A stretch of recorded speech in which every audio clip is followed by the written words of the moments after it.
Hello and welcome everyone. My name is Andrew Krauss. I'm one of the co-founders here at inventRight, and we are going to do a full hour of Q&A on licensing.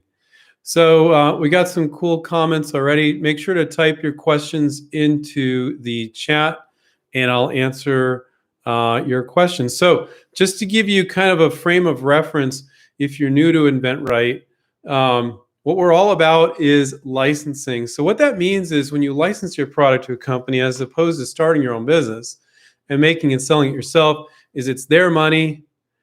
You don't need to raise money. It's their existing distribution. So if they're in 30,000 stores, you're in 30,000 stores. I like to joke, you can have delusions of grandeur when you're licensing. It depends on the company. For them to sell 1 million units, 2 million units, 50,000, 10,000, whatever is a lot for that industry, is not craziness because these companies are big.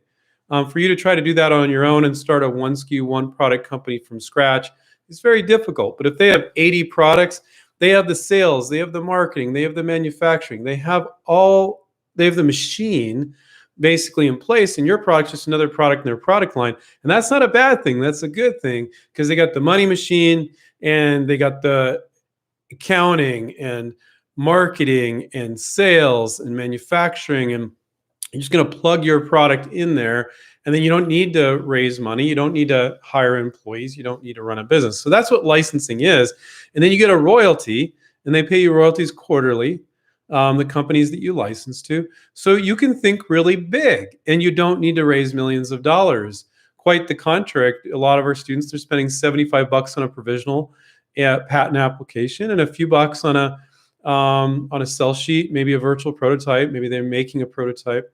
But what you're truly selling is the benefit of your product. So you don't need as much as you think. So we have some cool comments in here already. Kevin said, "Hi, Andrew. So today I became an inventRight student." That's cool, Kevin. "As I've signed up," I like what he wrote here. "I've signed up for the one-on-one coaching. The fear of not knowing has overcome the fear of failure." So he's not afraid of failing anymore. And I think that's great. The fear of not knowing has overcome his fear of failure. So, let's talk a little bit about that. Thank you for saying that, Kevin. I think a lot of people, when they start to license, they need to redefine what failure is.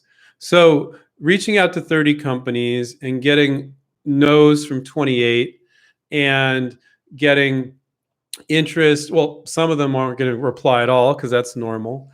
So let's say you get no's from 26 and then, or 25, and then 3 just didn't reply at all. And then 2 show a little interest and you end up doing a deal with 1. That is success. Now, even if you get no's from all of them, but you made relationships with these companies, because when you send your first product into a company, that's an opportunity to make a relationship. So every time they say no, this is about redefining success. You weren't unsuccessful. You made a relationship. Let's say you got a new kitchen gadget and you got into this company and said, "No, this one's not a right match for us." And you email them back, "Hey, can I send you more? And in the future, if I have other products for potential licensing possibilities," and they're like, "Oh yeah, sure." That was a success. You didn't get rejected. And even if they don't reply, it's a yes. They took a look at your first one. They said no, so that's fine. So you're making relationships. So you need to redefine what failure is. But to have a coach guide you through all that, Kevin, I think you'll feel really good about it. And I love that fear of not knowing overcome your fear of failure. So, when you're new to this, most inventors, they're living in a fantasy world. So you come up with ideas, and making a prototype and coming up with ideas, you're not in the game. When you reach out to your first company, you're in the game. So it's a little scary to go from just being a dreamer, dreaming up new inventions and ideas, and actually getting a bunch of no's from people.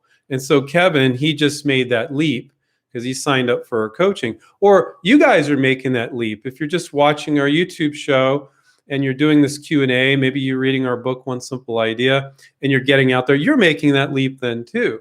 But once you call your first company or LinkedIn message your first company, that's when you're really in the game, and you should be very, very proud of that. And sometimes it's hard to get to that point. So for those of you that haven't, be patient with yourself and don't feel like you got rejected because a company said no. You didn't. You just made a contact.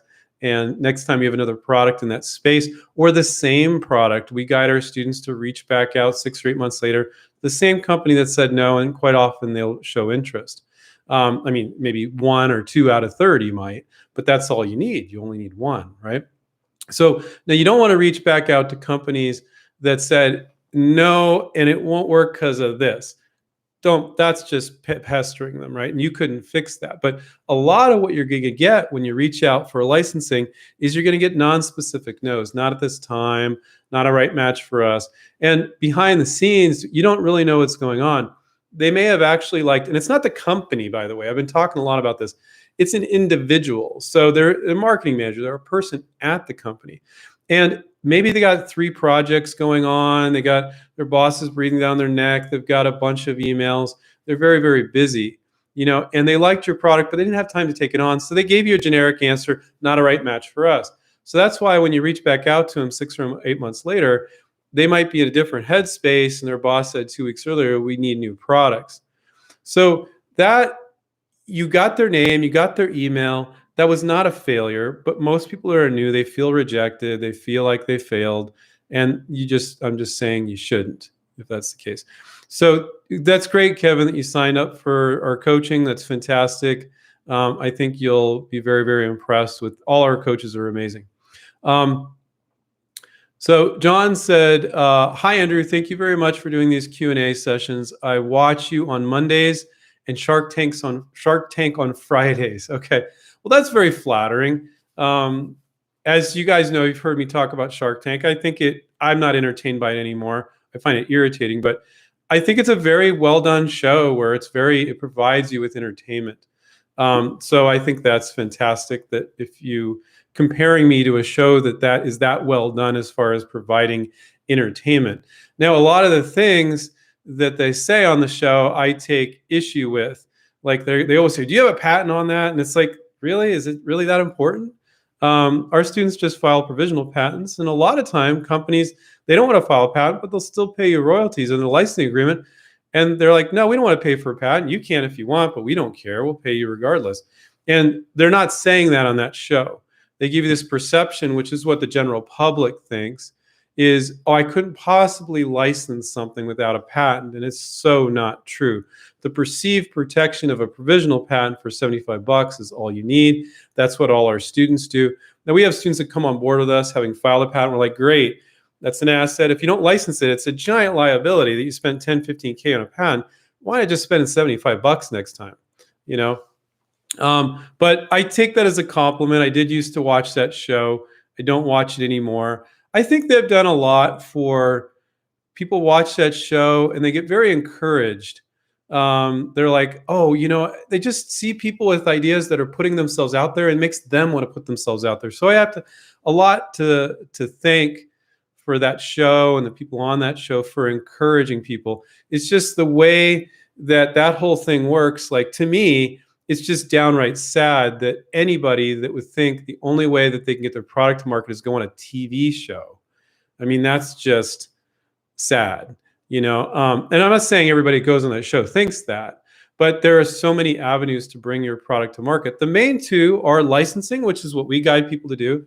And to me, it's way more attractive than Shark Tank, because when you license, it's their money, it's their workforce, and it's their distribution. On that show, it's like a shark. Do they get the money? Don't they get the money? And then you're starting this one product, one SKU company from scratch, which, just to let you guys know, retailers don't like you. They don't like one product companies. These are retailers, not the companies you license to. But if you license it to a big manufacturer that it's in a Walmart, a Target, a Home Depot, a Lowe's, Bed Bath & Beyond, wherever, or an industrial product, we have students doing industrial products, and those big companies are in those retailers, they will talk to and take a close look at the products that the company you license to is trying to get in that particular retailer, because they might have 5 or 6 products already in their stores. and they know that that big company is going to deliver on time, that they're going to do what they say they can do, that they can give them the discounts, that they're not going to have huge quality control issues.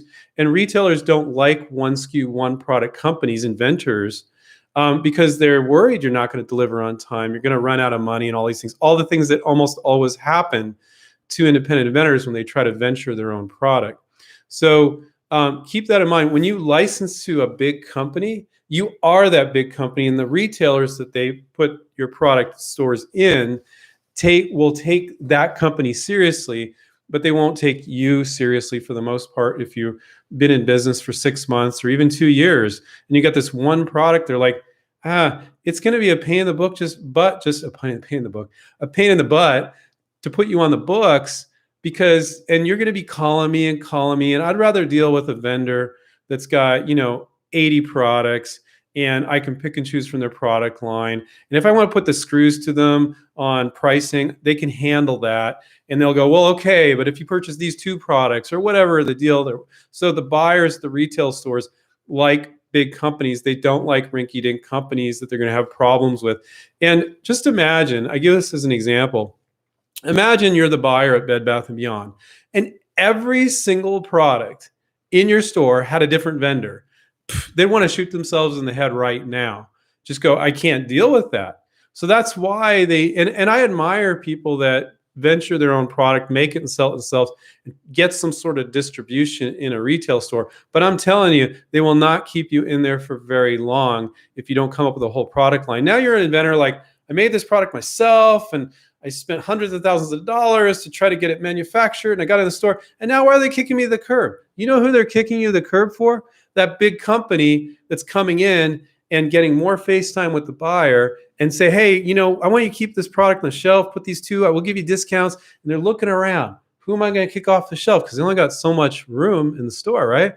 And they're kicking you off with your one SKU, one product company. But if you license to that big company, you are that big company. And not only can they get it in stores, more importantly, they can keep it in stores. So I'm very impressed when inventors can start their own business and sell it themselves and get their one SKU, one product company into a store, but it's next to impossible to keep it in the stores.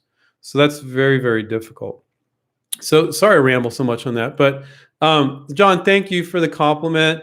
I don't know if I'm as entertaining as Shark Tank, probably not as entertaining, but I'm definitely more informational, more real life advice, but that show is entertaining. So I take that as a compliment.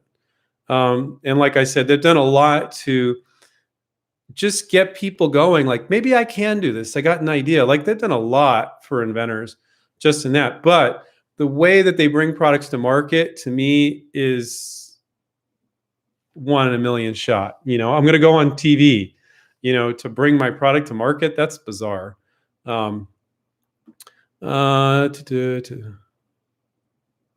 Okay, well, this one was easy. Michael said, hey, Andrew, can inventRight make a course to help people with patents? It would help with PPAs. Yes, we already have that, Michael. So you can go on inventRight.com, and under one of the menus, you'll see Smart IP. We created a program with patent attorney Gene Quinn. It's included with our course, with our one-on-one coaching, but you can buy it a la carte as well. And it'll guide you specifically on how to write your PPA. The one thing that I'm going to add to Smart IP, that I'm going to give advice to everybody here, when you're writing your PPA with Smart IP or doing it on your own, or however you're writing your provisional patent application, is the best piece of advice I can give you is don't just try to protect your invention. And I'm saying that to kind of get your attention.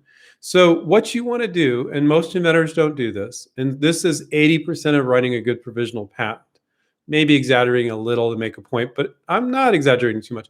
You can't just write a provisional patent or go to a patent attorney and file a patent and say, here's my widget, patent it. That's BS. That's amateur hour. So what you need to do is you need to think like, here's my widget, and you need to brainstorm, and how could it be knocked off? What are all the different ways it could be done that are viable, like that are 80% as good, 90, 100% as good? Just as good, but not the version you're pitching. But don't throw a version of your product or a variation that's half as good. That's just becoming obsessive with everything you put in your PPA. Yes, you can put everything in the kitchen sink in there, but include those versions that are like 70% as good or better. So think about how else could this be done? And here's the problem that inventors have.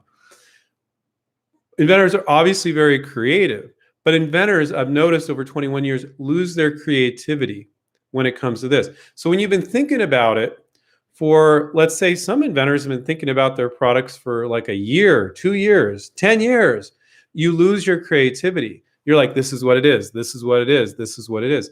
What you need to think about is, what else could it be? What are the other variations? And don't go, well, everything else sucks out there and mine's the best. Come up with those other variations. And it's not going to be the version you're pitching, because you've already figured out which version you're pitching based on your studying the marketplace.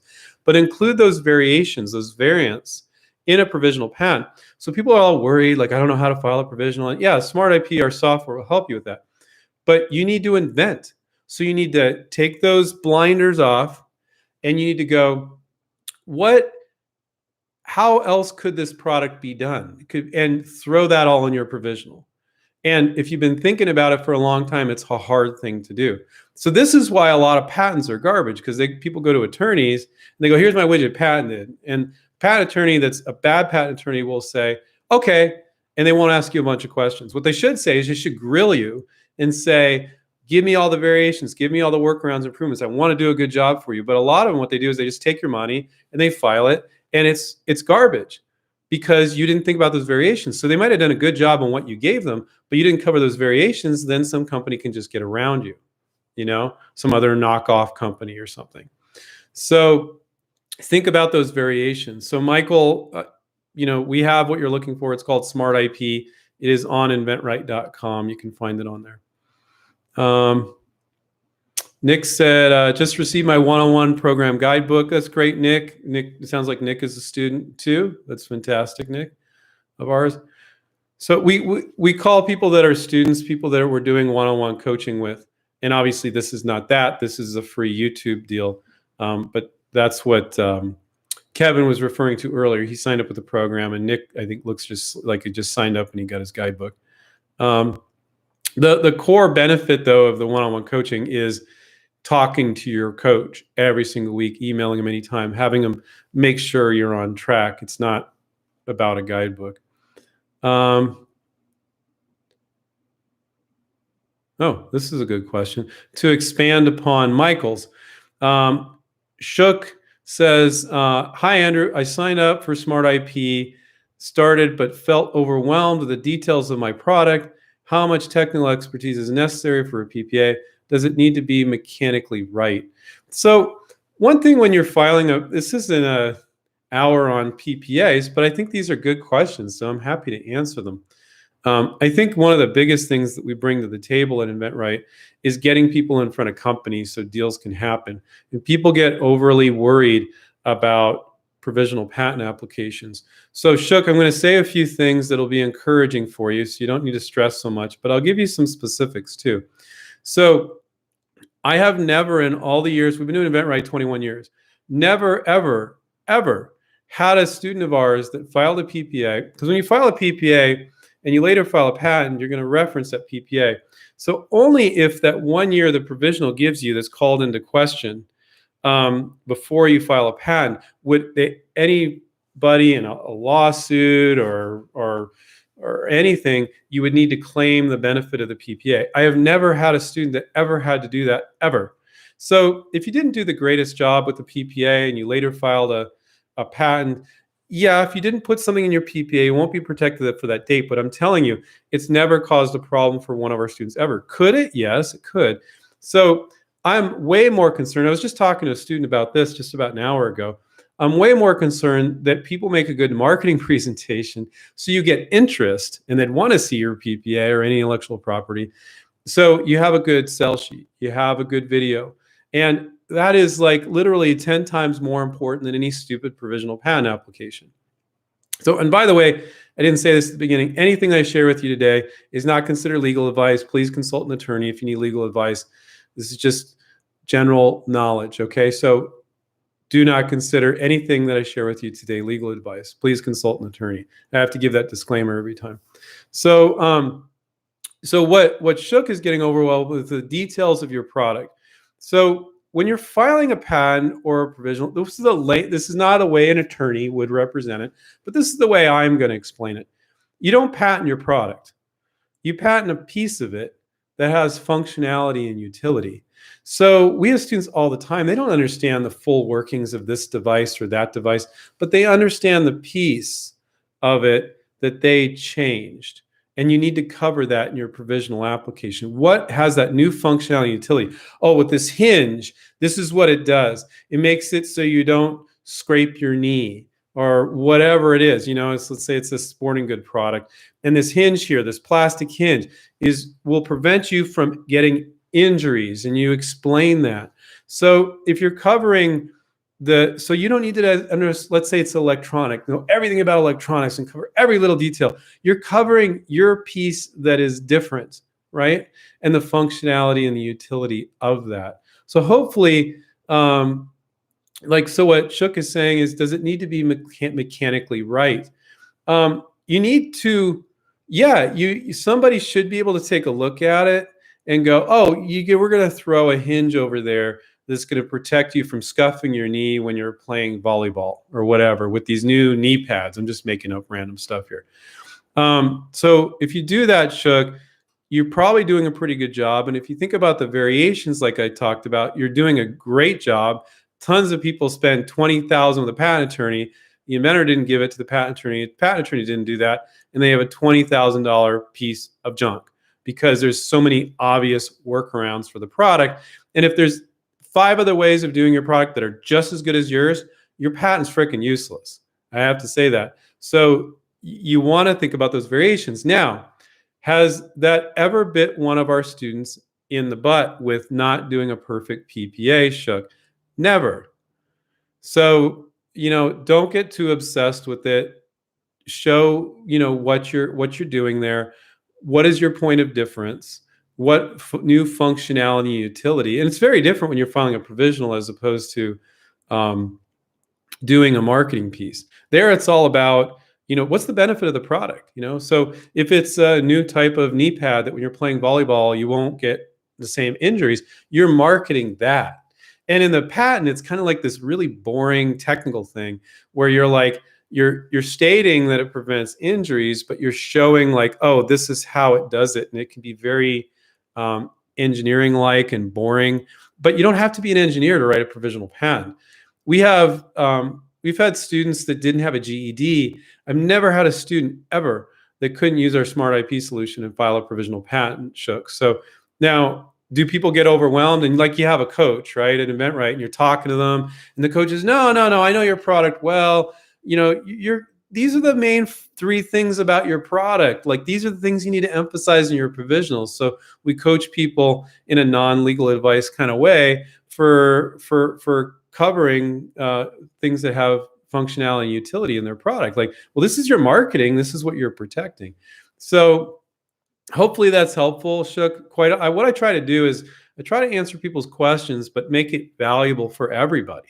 So hopefully that was valuable for everybody. Realizing the provisional patent is something anybody can do, and that the marketing is actually more important, and that you're not really covering, I like to put it this way, this is not legal terms, you're not patenting your product or the invention, you're patenting a piece of it, that it's not the same invention without that piece. So you're looking to protect those pieces, one piece or multiple pieces, different variations of how you're doing it.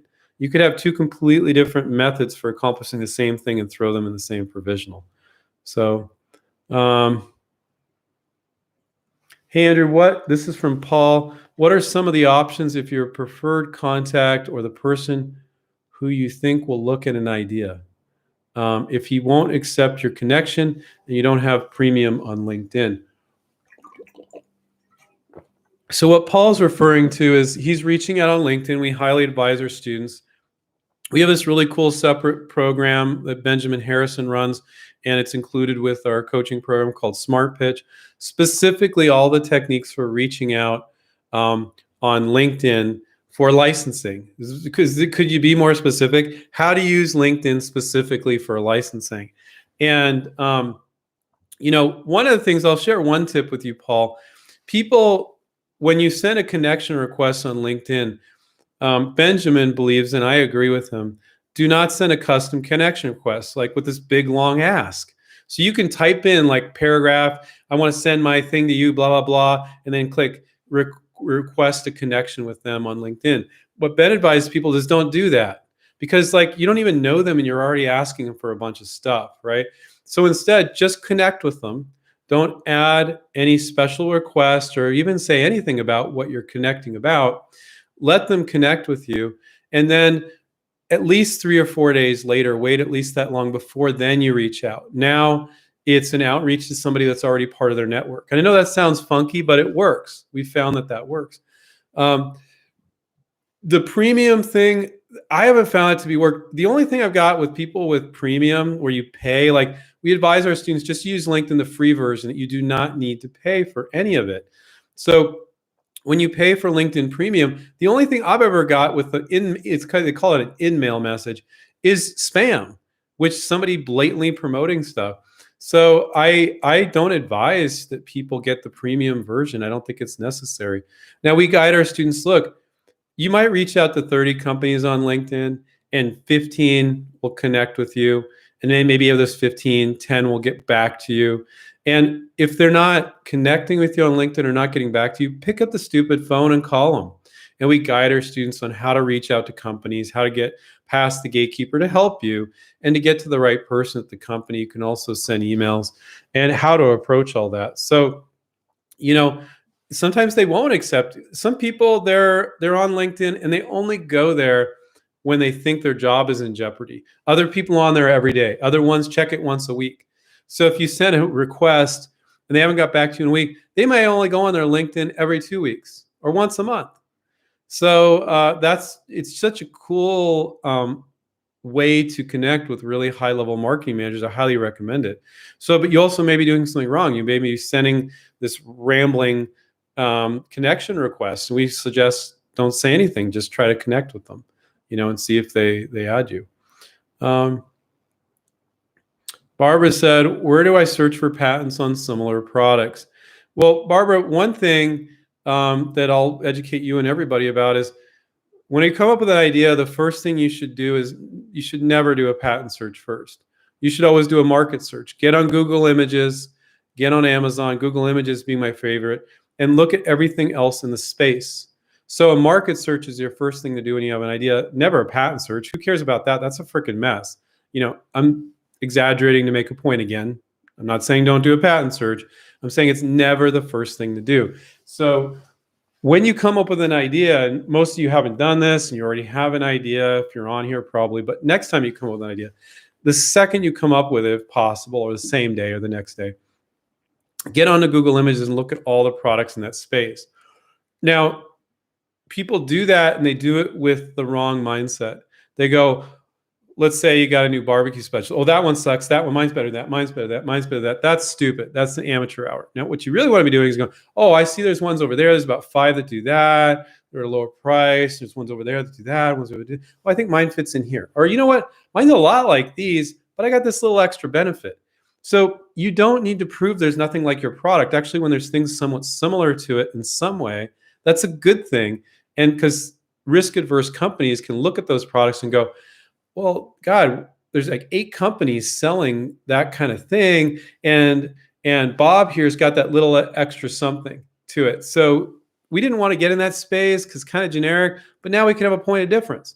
Or it's fairly different, but it fits like here between these products and these products. So that's what you're looking at. So I'm going to answer your question by telling you, which most inventors are when they're new to this, you're in the wrong mindset, Barbara. And now, this isn't a two-way communication. People type in questions. So you might not be, Barbara. You might have done all that market research. But I've found, so I'm just stating in broad, it's not specifically you, Barbara.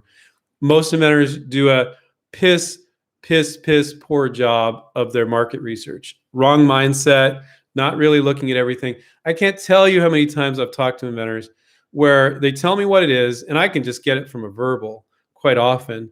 and I know what it is, and I type in some keywords in Google Images, not regular Google, Google Images, and I'm like, what's this? What's this? And I'm like, and they're like, oh my God, something exists. And I'm like, yeah, this is pretty much exactly what you were talking about, but that's not a bad thing. Like, what's your point of difference? And I could see they have a point of difference there. Or I'm like, well, you just need to keep inventing. You need to go a little further. So Paula, Barbara, your first thing is never a patent search. It's a market search. Now, if you do the market search, you can do a patent search, and anybody can do a patent search. And so Google Patents is without a doubt easier than the USPTO.gov. USPTO.gov is the Patent Office website, but Google Patents is easier. So Barbara, I would start there and do a patent search on there. But then people don't know what they're searching for. Sometimes people see a picture and then they freak out thinking, oh, the picture looks somewhat similar. But when you look through the claims, it's like, well, that claim's not a problem. That claim's not a problem. That claim's not a problem. It's like, okay, this product's not a problem. So people will see a picture and they'll go by the picture, and you can't go by that. Sometimes the claims are hard to read. They're supposed to be easy to read, but a lot of patent attorneys don't do a good job, and they make it very confusing. So my advice on claims is hopefully it's only 2 or 3 sentences each claim. It can be definitely longer. You read through the claim and you're like you have obsessive compulsive disorder. So you read, let's say it's 3 sentences. You read through it and you're like, I don't know what they're talking about. You read through it again. And it's like 5th time you read it, you're like, oh, they're just protecting that hook there. I remember we had a student once, and he had something, I'm not giving anything away, to do with baseball, and he was really concerned about this patent, and he started reading through the claims, and then he realized that there was just this hook, and that was all they got protection on. He's like, well, that's not a problem. I'm not doing it that way. And he wasn't worried about it anymore. So, but they're confusing. So read a claim like 5 times over and over and over again, right in a row, and then go, really, what? Oh, that's what they're protecting. Oh, no, that's not a problem. And then go to the next one, the next one. But you looking at the pictures first is a good thing to do, but don't make assumptions based on the pictures. And then people read through the description. You got to read through the claims. That's the meat and bones. Also, another mistake, great tip people make is when somebody files a patent, after 18 months, it can take 2 or 3 years or 4. It used to take 4 or 5, sometimes ridiculous. Now it's between, I would say, 1 and 3 years. Don't quote me on that figure, but that seems to be outright right. Before the patent office gets back to you. And then the patent examiner and your patent attorney, this is my layman's terms way of explaining it, will have an argument about what you're going to get protection on and what you aren't. And those are called office actions. And so what happens is when you file a patent, 18 months after you file it, it'll get published. Now, the patent office hasn't reviewed it yet. And what people do is they see these published patents that have not been issued. They're not granted patents. And it looks like, oh my God, this inventor's got this incredible protection. But it doesn't say it's issued yet. So they might not get any of those claims. They might only get a few of them. So pay very close attention to see if it's issued or if it's pending. If it's pending, almost every time when a patent examiner looks at a new patent, it's really weird. And I'm always amazed that patent attorneys don't tell inventors this, because the inventor freaks out. And they will just reject all the claims at the beginning. And then the attorney's like, oh, we got all the claims rejected. I think some of them, not to beat up patent attorneys, they do it to come in there and be the hero. But really, if you are really educating your clients, you would let them know that 99% of the time, they'll just reject all the claims outright the first time. And it's like, well, that's not even a review, Andrew. Like, and it's just the way the patent office works, And then there's this back and forth argument, and your attorney's charging you for that back and forth argument. Usually, some of them don't, but most of them do, for those office actions, which is another place where attorneys sometimes aren't completely upfront. They say this is the cost, but they don't give you the cost a year, 2, 3 years down the line when the patent office gets back to have that argument with the office actions, and the cost of your patent can double that way. So they quote you $6,000, but there's another $6,000 in office actions that go back and forth. I really hate it when patent attorneys do that. But why aren't inventors asking questions? How does it work? When do I get charged and for what? And so never hesitate to ask a patent attorney those questions. But better yet, don't run around filing patents. File a provisional patent for $75. A patent attorney will typically charge for a provisional only $800 to $2,500. Well, $75 is a hell of a lot better than that, right? And then patents can be $8,000 to $20,000, 8 being extremely low, ridiculously low, but you can find patent attorneys that do that.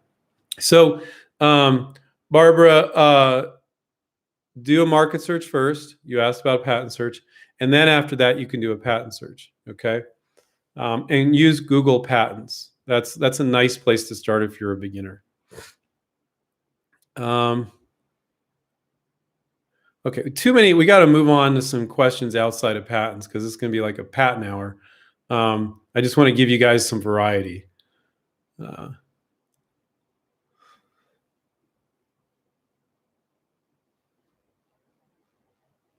Okay, Daniel said, "Hi, Andrew. It's kind of legal stuff again, but I'll answer this one because it is we're changing it up a little bit." Daniel said, "Hi, Andrew. A company has asked me to sign their NDA before discussing ideas, which I did. NDA is a non-disclosure agreement for you those that don't know what that is. I sent my sell sheet, but they're now asking me to send my entire PPA, including drawings. Good idea or bad?" I think it's perfectly fine for asking them to send that, but I would never in a million years send it. And not for the reason why you think, because it doesn't move the deal forward. You're not selling your provisional patent. You're selling the benefit of your product. So if you sent them an intriguing marketing piece where they're like, "Oh, this is an interesting product. I think you can sell this." You need to get on the stupid phone and talk to them. And inventors will try to go back and forth.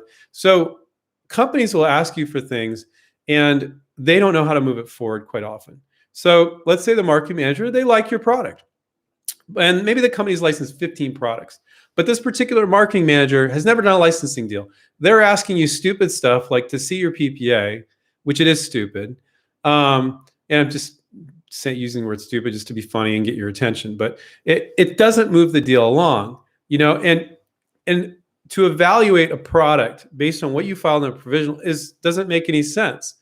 People think they're licensing their patent. They're not. They're licensing the benefit of the product. So companies don't do this as often as you think, but sometimes they'll say, "Send me your patent, send me your prototype." And we tell our students, never ever do that.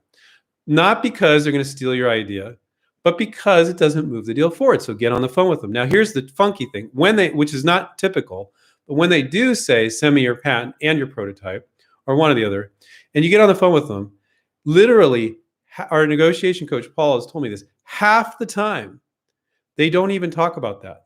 They didn't know how to get the conversation started, but you're falsely believing that's what's totally important to them.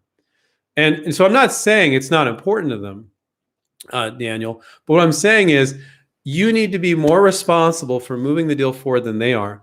This is why students outside of our program typically don't close deals. They might get a deal on the table, but they muck it up. They falsely believe, and this is completely false, that the company will guide you. They will not freaking guide you. They will guide you into a deal fizzling out most of the time. Only the most interested company can you get a deal done with them if you don't do and say the right things on your side and get them going down your direction. In our students' case, that is the direction of doing a deal. And that is the path or 10 steps that we teach. And all the getting back to the negotiations, we have specific approaches for different things that come up when a company shows interest. And you're pulling them through your process just as much as they're pulling you through theirs, but quite often they don't have a process. Okay? You have to understand that. They don't have a process. And they're asking you random stuff, and you can redirect the conversation, and they will not get mad at you. Okay? They will not get mad at you. But you need to know how to direct that. And that's very hard for somebody that's new to this to direct that conversation. So, Daniel, do not send them your PPA. Say you want to get them on the phone to talk with them about the product. I have some questions for you. I'm sure you got some questions for me. I'd be happy to talk about the intellectual property at a later date, but at this time, I'd like to talk to you about the product and how it fits in with your product line, things like that. Get them on the phone and talk to them. And do this to just try to go back and forth via email. That's a big mistake on your part. You're killing the deal when you do that. Okay. So, okay, let's see. Let's get some variety here. Okay, a lot of PPA stuff, since let's move on to some other topics.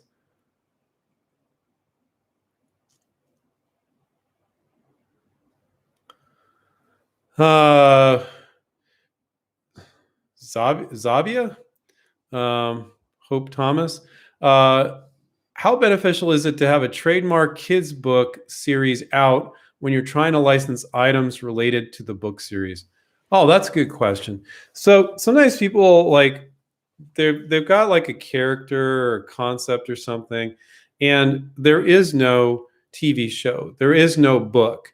And so here's my response to that. So I get this question fairly often, Zavia. Um, if it's Teenage Mutant Ninja Turtles, if it's Cars, if it's Mickey Mouse, these are all things that people are familiar with. And so when people are familiar with those things, they might be like, oh yeah, that's fascinating. But to say, look, I've got this, I'll give you an example, like Ugly Dolls, right? So if the product stands up on its own, like it's gross, it's funny, it brings a smile to your face, and the character or whatever is like, could be on a t-shirt or a coffee mug or a product or a doll, and people just look at it and go, oh, that's cute or gross or ugly or edgy or whatever it is, you're doing good. But you can't like find a company to license your product that has this really intricate, confusing backstory. Now, yeah, if you've published a line of books and people really know that backstory, and then you approach companies that are making merchandise, they'll be like, wow, great, like you've sold 2 million books, and or there's a TV show or whatever. But some products can just stand up on their own. Like it's funny, it's gross, it's ugly, it's cool, it's brings a smile to your face. So if the product stands up on its own, you don't need the book in order to do the merchandise first. But if it's this really confusing backstory that's not easy to understand, that's not going to work. That's going to be really, really hard, right? And it's not like the company that's making the merchandise is also going to publish a book for you, right? So I love that question, Zavia. Hopefully that was helpful. Barbara said, thank you. You're welcome, Barbara. Jock said, a tool company, Snap-on, sent me papers to fill out for an NDA. Am I safe with a provisional patent? So,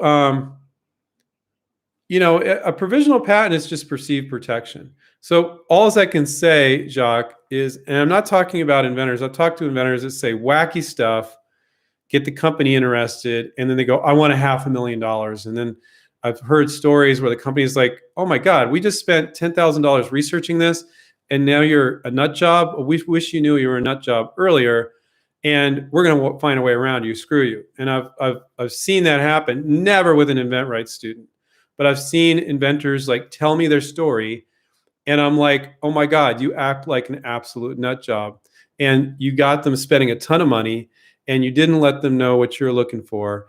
And because if you told them you're asking for $500,000 up front, they would have said, take a hike, buddy. And this is on a product that can earn you easily that in royalties over time. So this is what I can say, Jacques.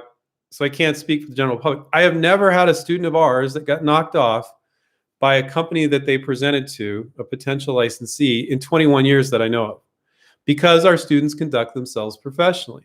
So one of the best forms, this probably wasn't the answer you thought I'd give, one of the best forms of protection when you're licensing is to conduct yourself professionally.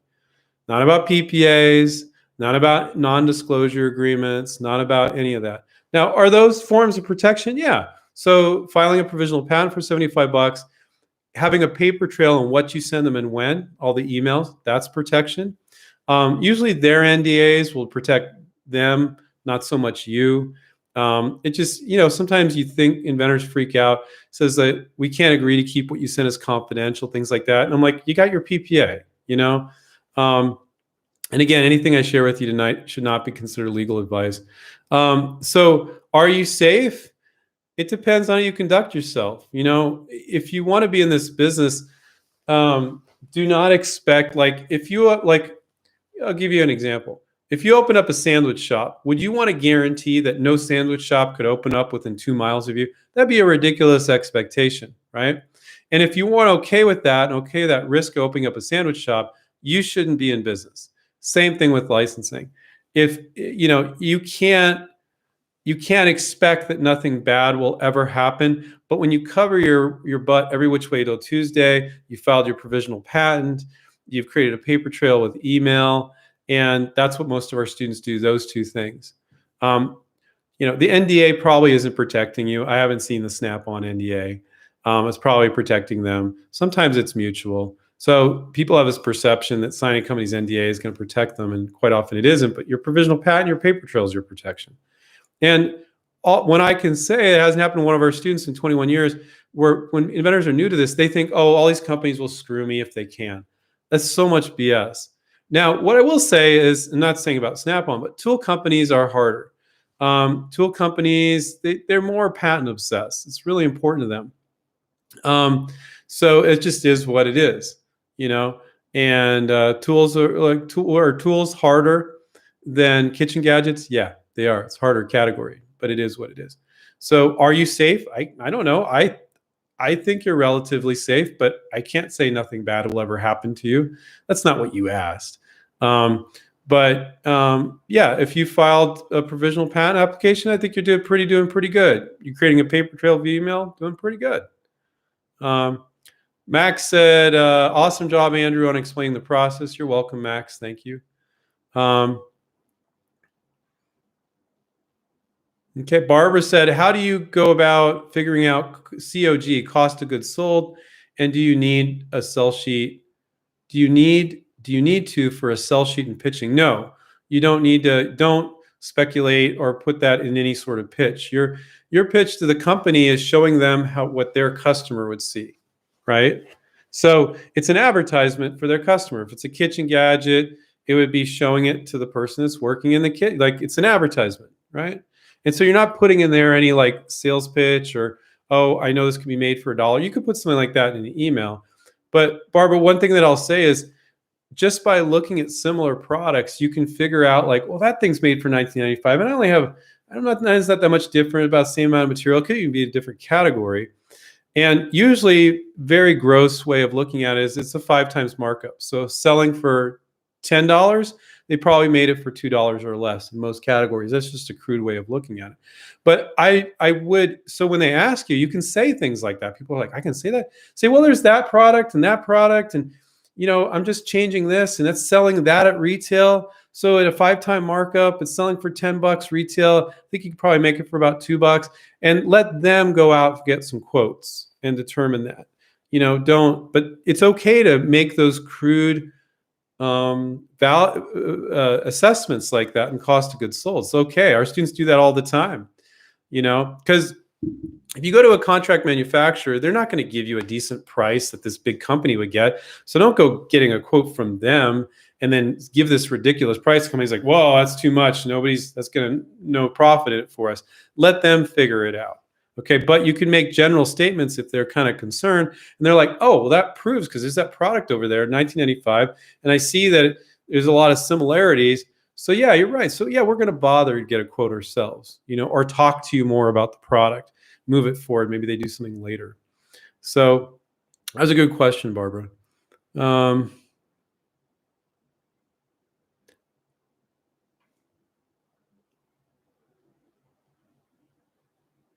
Okay. Michael said, it's patent related, but it's kind of like marketing related. So I like this question.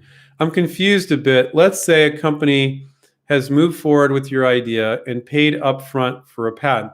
So first of all, Michael, companies, we don't advise our students to have the company pay for the patent. So you always want it to be in your name. They would give you the money, whether it's an advance on royalties or an advance, or maybe you're paying half, they're paying half, and you're going to file the patent and put it in your name. And under the licensing agreement, they have the rights to manufacture it. So that's how it works. So they're not going to pay up front for they might give you the money to do it. Okay. Then you wrote, how do you protect your idea within the 3 years until it's issued? Will they sell it in the meantime? Absolutely. I mean, to sit around waiting 3 years for a patent issue, most products are not patented at all or patent pending. And maybe that's the life cycle of the product. I don't know. Maybe it sells for 10 years, but you've got that patent pending status. So yes, and they'll pay you, and the licensing agreement will obligate them to pay you. And that's very normal and typical. So I love your question, because I think it really helps a lot of other people who are probably thinking the same thing. That was a really good question. These are all really good questions, by the way. No such thing as a dumb question. Oh, that's good. Jay said, my name is Jaden. I'm a 15 years old inventor, and you all have been a big help! Exclamation mark. You're welcome, Jaden. I really appreciate that. We've had some students that were 15, 16, and were working on their own. They got their parents' permission. And then we've had a few students that I think 7 and like 12 now, they were working with their dads. It was funny. We had both girls, both working with their dads on girly products, and one was 7 and one was 12, and they both licensed products, one within a month of each other. It was kind of a trip. So Jane, what I'm going to advise you is what I advise all our young students is, do not ever hesitate. Be shameless about working that 15-year-old angle. Say, I'm in high school, I'm 15, and I'm a product developer. Don't say inventor.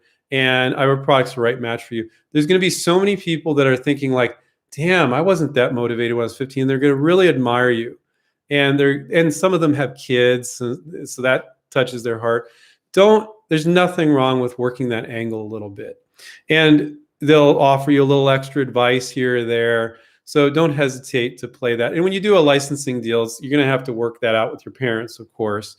Because if you're under 18, the deal probably have to be with your parents, but you can work something out there. So I think that's really cool, man. And use the angle a little bit. You don't have to, but I think it'd be good to state you're 15, because people will help you. A few people not because of that, maybe, but I think more people will help you. I think it'll help you more than it'll hurt you. So don't hesitate. I've seen it work pretty well for some of our folks that were really young. Let's see. Scuba Steve, hey Andrew, I read something online that stated first-time inventor can get a lawyer through the USPTO pro bono. That means get a patent filed for free. And can you get your first patent filed for free? Do you know anything about this? Yeah, the patent office, it's not through the patent office. They have a program, I don't know if it's really them, where they have these patent attorneys that have said, okay, we'll do it pro bono. I see that as a waste of time, to be honest with you. So first of all, you need to be a very low income level to qualify for that. But what's the point? Why do you need it? And people are like, what? Free patents? Like, I want that. It's like, it's a waste of time. So if you can file the patent office has already gave you a better tool. If you can file a provisional patent for $75 and say patent pending for an entire year while you shop and see there's interest. If there's interest, you're going to get the company to give you the money to pay for the patent. Why do you need to be doing pro bono work with and filing full utility patents with it? First of all, you have to be pretty broke to qualify. So you might qualify, but it's a waste of your time. Like, in the time you're messing around with that, you could have worked on licensing 3 products. So that's my biased take.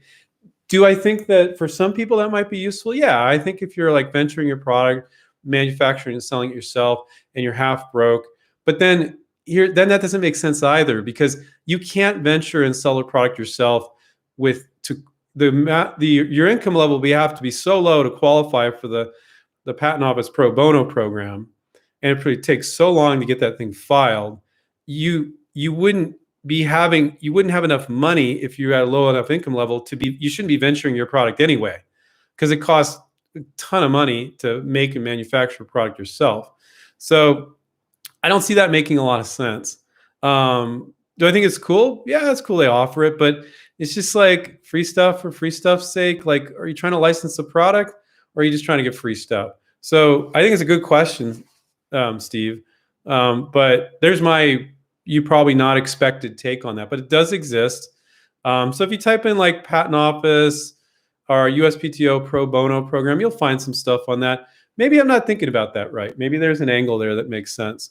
Now, I guess you could utilize it if you did a licensing deal, file the provisional. Then, in theory, the company gives you the money to file for the patent, use the pro bono program, and then you keep that money or something. But I think you need to be honest with your licensee if you're filing what they think is a strong patent with an attorney that's working for free.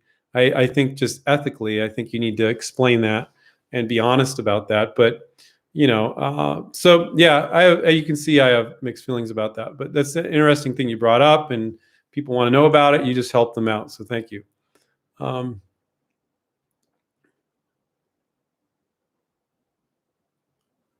Okay, Julie said, "Help!" Exclamation mark. So many white labels. How do I find company contacts when a company is owned by a parent company? Yeah, it's a good point. Well, sometimes it'll say distributed by, and then you need to ask them and go, who's the company making this sort of thing. So you just usually can figure it out with doing some research. Where when you see a particular company and you look them up, and I, I don't really know what you're talking about, Julie. So many white labels. I know what you're saying is, I don't know if you're talking about like their house brands. Like there's a lot of companies that will make it for somebody else and they'll just slap their name on it and they're marketing it. So, but that company, if you think about it, if they're the ones not just distributing it, but marketing it, they're still right, the company to reach out to. And then if they say, oh no, we're just getting paid to do that for these guys, well, see if they can get it from them. That's the best you can do.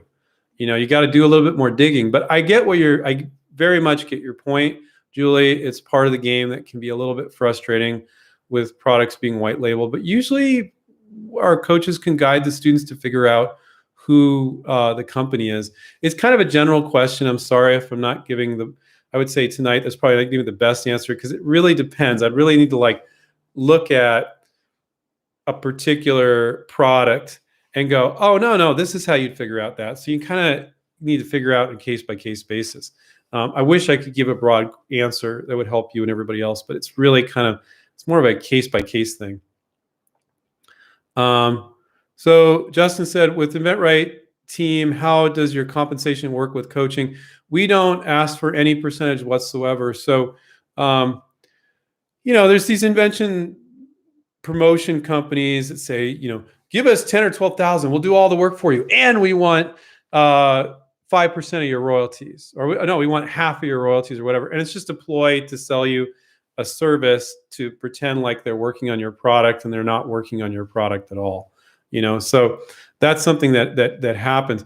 And so we don't want to be anything like that. We take no percentage. Our students keep 100% of anything they license. So it's a flat fee. If you go on inventright.com and you click on coaching, you can see our professional inventor one-on-one coaching program there, as well as our academy. We never ask for anything from our students. We also don't try to sell you other stuff while you're members with us. So it's very transparent. But I would go to inventRight.com, click on contact us, book an appointment with an advisor, Justin, and they can explain everything to you there and explain how it works. And, even if you're just looking now and you're like, oh, I wouldn't be signing up now, Sylvia can talk to you and explain how it works. And she will not follow up with you. Don't you want to get rich? How come you haven't signed up yet? We don't say any of that stuff. We're really, really chill. So you could have a nice, friendly conversation with Sylvia. She's our main advisor, and she could explain how the program works, and you could think and figure out if it's right for you. And I think that's a good thing to do beyond just looking at the web pages, because it's pretty amazing the extent to which we help people. People are always blown away. They're like, really? You do all that? And I think talking to Sylvia is the best way to accomplish all that. I'm not going to do it here because you guys are here to get questions answered. I don't want to give a big sales pitch about our program.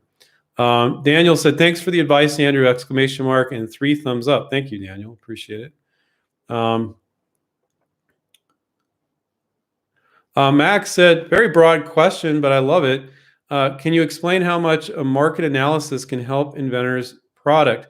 So when you take a look at all the similar products in that space, let's say it's a kitchen cutting board, you need to know every freaking kitchen cutting board out there. So how it can help you, Max, is one, a lot of the marketing is going to be the same. Like you see all the marketing for kitchen cutting boards and you're like, oh, I see that. I like that product shot. So I'm going to put my product like that. And I'm going to use some of the same marketing, but I'm just going to change it up a little bit. Some of it you'll use the exact same marketing, but you'll use some different benefit statements because with your point of difference on it. So it really helps you dramatically with how are they doing the marketing? How do I need to do my marketing a little bit different? A lot of it's going to be the same. Like, well, I like that product shot with how they did that kitchen cutting board. So I'm going to use a product shot like that when I get my graphic designer to do that. And I like that benefit. I like that bullet point there. I got that same benefit. It's going to be one of my bullet points. It's not my big, like, unique benefit in that showing how my product's different, but it's showing the another benefit of the product. Because sometimes you'll do a product and like you'll see another product, you're like, oh, I got those 4 benefits, but I got my one really unique one too. And you'll include those other benefits in there as well. So it can help you from the marketing standpoint. It can help you understanding all the prices, and it can help you understand who your potential licensees are. Because when you're doing that research, you're finding your potential licensees, that are making products somewhat in that same space. So it helps you max. It helps you every which way till Tuesday. It really does. And most inventors are afraid of doing that.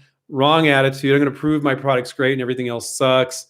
And it can take time. It can take, I don't know. I mean, you should be spending like 4 or 5 hours on that, and people just want to put on blinders because they don't want to find something similar because they're afraid. Don't be afraid. It's the real world that a marketing manager lives in. They know what other products are out there. You're not going to hide hoping they don't know about that other product. They know. So you have to deal in the real world with the real products out there, and you have to know them. And then you can adjust if necessary so that when you're sending something out, they're like, that product, that's the same as those 5 other products. He doesn't have a point of difference. But you did your research. You made a good marketing pitch, and you're aware of those products, and you switched up how you're marketing it so that they don't have that reaction, just reply, oh, I'm not interested, because they're like, this dude didn't do his research. They're thinking privately, but they're not telling you that. So I want to make an ask for you guys. You guys are saying some thank yous. One way you could really thank me is to give this video a thumbs up. More importantly, if you're not already subscribed, click the subscribe button. We're, I think, just about, I haven't looked in a little while, just about at 50,000 subscribers. We'd like to hit 80,000 sometime soon. So by subscribing and watching our videos and clicking thumbs up on all the ones you like, if you don't like one in particular, don't click a thumbs down unless you really like. If you're like, oh my God, this is so wrong, but I don't think you'll find those on our site. Then you click a thumbs down. But that's the way you can say thank you to me for spending a full hour answering your questions for free. If you want to, we coach and mentor inventors. We have students licensing products all the time. That's our business. And if you go to inventRight.com, you can learn more about that. If you book an appointment with Sylvia, she's super friendly. You might be like, I'm not ready yet, but I want to talk to her and get a clear picture of how these guys can help me. So don't hesitate to book with her. She'll spend a full half hour talking to you.